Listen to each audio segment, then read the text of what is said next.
नमस्कार। तो अगर आप एक एंटरप्रेन्योर हैं और फाइनेंशियल सक्सेस के लिए एक सॉलिड स्ट्रैटेजी बनाना चाहते हैं, तो समझिए कि ये आपके लिए एक पर्सनल कोचिंग सेशन जैसा है। इसे अपनी फाइनेंशियल प्लेबुक मानिए, जिससे आप सिर्फ बिजनेस ही नहीं बल्कि अपनी दौलत भी बना सके। तो सबसे बड़ा सवाल यही है ना? एक एंटरप्रेन्योर के तौर पर वेल्थ बनाने की सही प्लेबुक आखिर है क्या? हम यहाँ कोई छोटी मोटी टिप्स की बात नहीं करेंगे, बल्कि उस मजबूत नींव की बात करेंगे जिस पर आपकी कामयाबी की इमारत टिकेगी। चलिए शुरू करते हैं। तो हमारी प्लेबुक में ये 4 मेन पिलर्स हैं। पहला, विवेक यानी डिस्क्रेशन रखना। दूसरा, अपने खर्चों पर काबू पाना। तीसरा, अपने आइडियाज को प्रोटेक्ट करना। और चौथा, ग्रोथ के लिए इन्वेस्ट करना। ये चारों मिलकर आपकी मजबूत फाइनेंशियल फाउंडेशन तैयार करते हैं। तो चलिए सबसे पहले पिलर पर आते हैं, डिस्क्रेशन यानी विवेक का अभ्यास।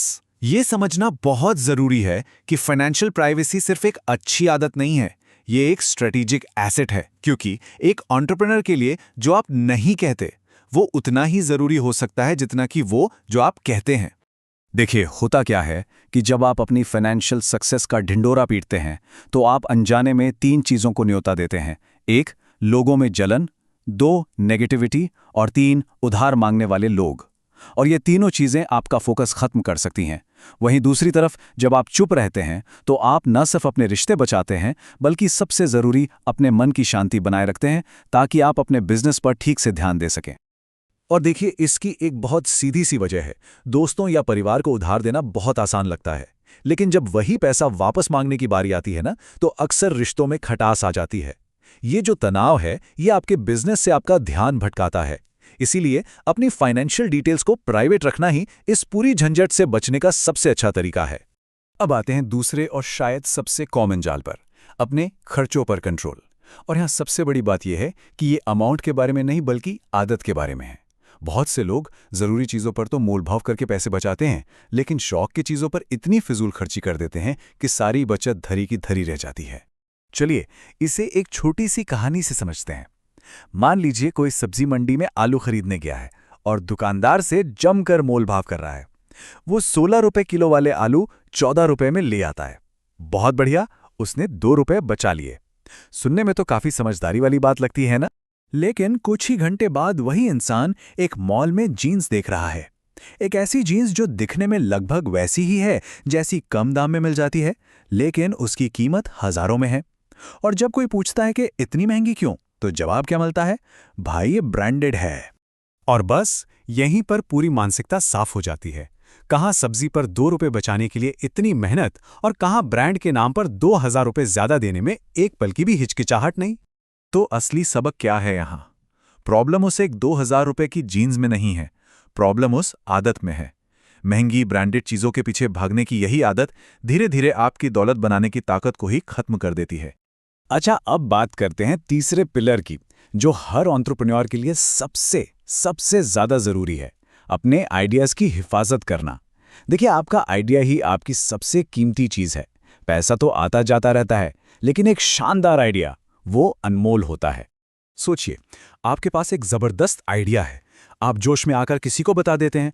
हो सकता है वो इंसान खुद उस पर काम शुरू कर दे, या फिर वो किसी और को बता दे, और देखते ही देखते आपका आइडिया किसी और का बिजनेस बन जाता है और आप सिर्फ हाथ मलते रह जाते हैं।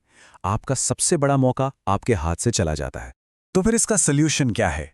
एक बहुत ही पावरफुल टूल है, NDA यानी कि नॉन डिस्क्लोजर एग्रीमेंट। सीधे शब्दों में कहें तो ये एक कानूनी वादा है। जो भी इस पर साइन करता है वो ये वादा करता है कि वो आपके आइडिया को सीक्रेट रखेगा, किसी को नहीं बताएगा। ये आपके आइडिया के लिए एक लीगल शील्ड, एक कानूनी ढाल की तरह काम करता है। और प्रोसेस बहुत सिंपल है। पहला, एक NDA तैयार करें। दूसरा, उसे 100 रुपए के स्टैम्प पेपर पर प्रिंट करके लीगल बना लें। और सबसे जरूरी, किसी से भी अपने आइडिया की डिटेल्स शेयर करने से पहले उस पर साइन करवाएं। याद रखिए, पहले साइन फिर बात। और अब आते हैं हमारे चौथे और आखिरी पिलर पर, जहां असली दौलत बनती है, और वो है ग्रोथ के लिए इन्वेस्ट करना। यह सिर्फ पैसा बचाने के बारे में नहीं है, बल्कि उस बचाए हुए पैसे को अपने लिए काम पर लगाने के बारे में है। एक बात हमेशा गांठ बांध लीजिए, जो पैसा आपके बैंक में चुपचाप पड़ा है वो असल में हर दिन अपनी वैल्यू खो रहा है, महंगाई की वजह से। पैसा बचाना तो सिर्फ पहला कदम है। असली खेल तब शुरू होता है जब आप उस पैसे को इन्वेस्ट करके उसे बढ़ने का मौका देते हैं। इसे ऐसे समझिए, बचाया हुआ पैसा आपकी गाड़ी का फ्यूल है, यानी ईंधन, लेकिन इन्वेस्टमेंट वो इंजन है जो उस गाड़ी को दौलत बनाने के रास्ते पर तेजी से आगे ले जाता है।